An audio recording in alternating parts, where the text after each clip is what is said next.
know about hacking, if you can tell that your machine has been hacked, then it's because the attacker wants you to know. So it may be more of an intimidation technique. There are some things, though, I would say,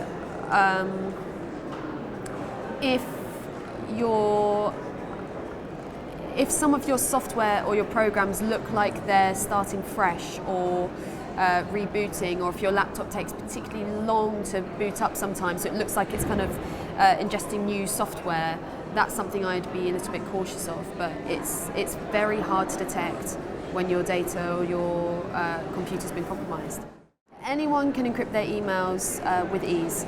I would say setup maybe takes about half an hour. Getting used to using encrypted email probably takes a few weeks. You need to have a contact who also uses encrypted email. You can only send encrypted emails to other people that are using encrypted email. You use a mail client, so software that's on your desktop, to receive your emails, and then you use encryption plugins that go with that mail client so that you can send and receive encrypted emails. Likewise, I use an iPhone. I love my iPhone. It's good for lots of things. It's not good for investigative journalism. It's not good for source protection. It's proprietary software, so you have fairly little control over it. Ultimately, hacking a smartphone is not a difficult thing for state intelligence agencies to do.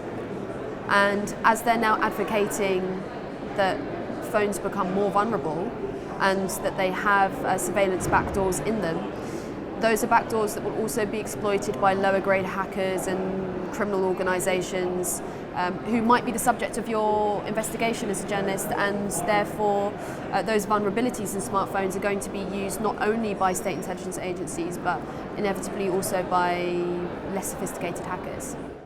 My top 3 tips for journalists would be use encrypted email and get an encrypted email account. Have that as an option for your colleagues and your sources. Don't offer source protection unless you're absolutely confident that you can provide it.